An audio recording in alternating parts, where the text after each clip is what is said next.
Um, yeah, so Santa Muerte prayers, Santa Muerte novenas, beginning with Santa Muerte, Santa Muerte, Santa Muerte, Santissima Muerte. So you may have had a dream about her. You may have been attracted to Santa Muerte somehow.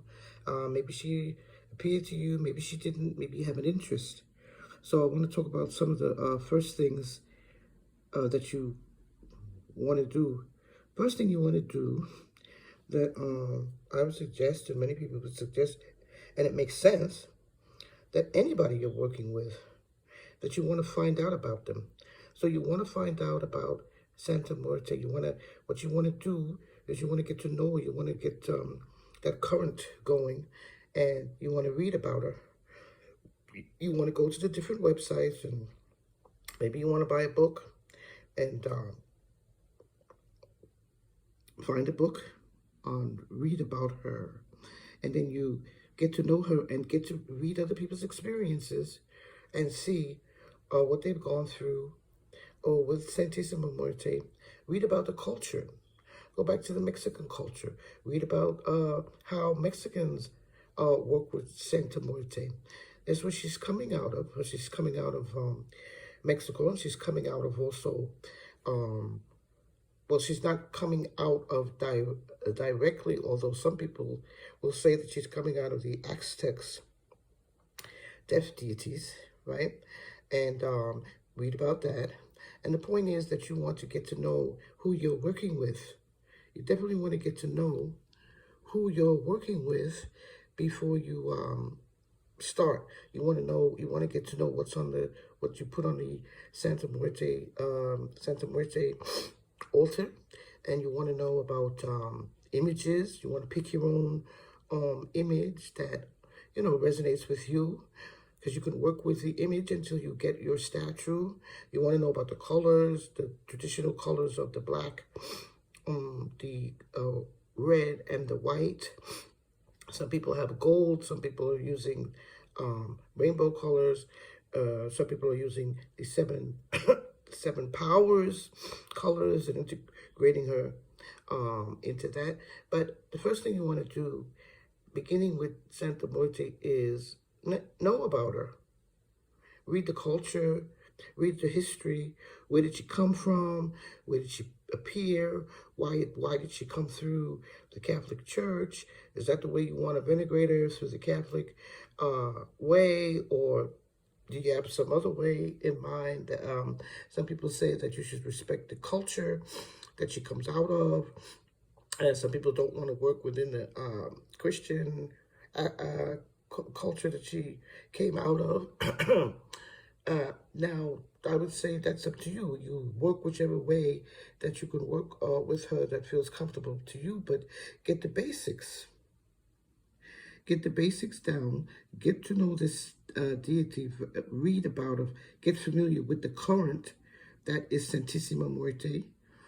Get familiar with the different names for her, and get to know her, so that when you are experiencing her or interacting with her, you're familiar with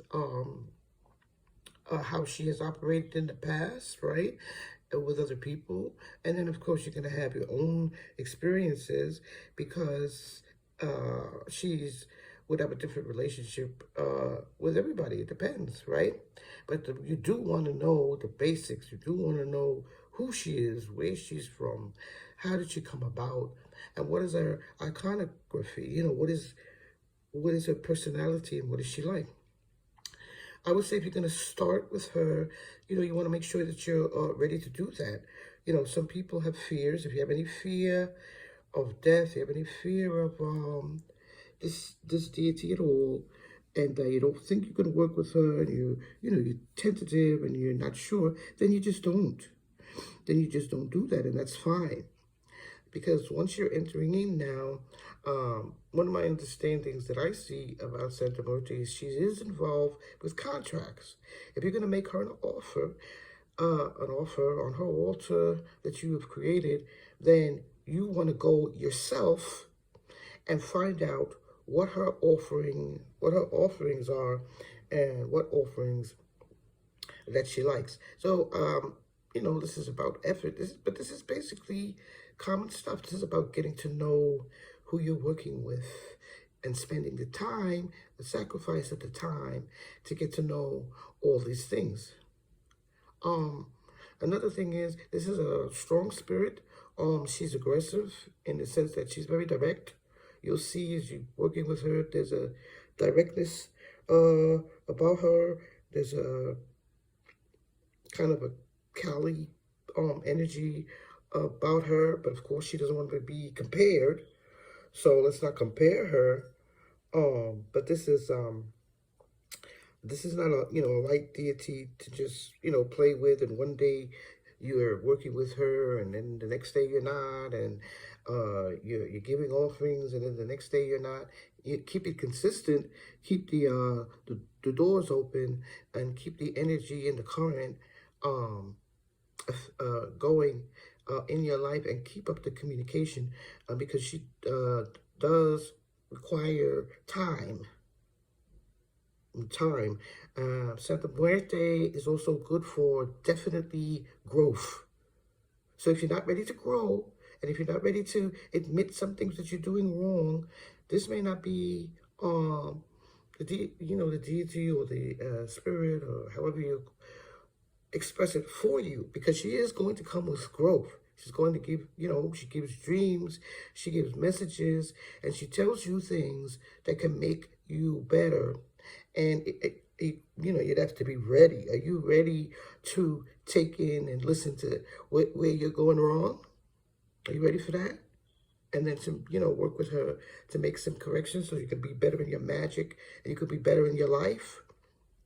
Because that Skype that she has also is there for the cutting away of what is negative in you. So this is one of those, they call her saint.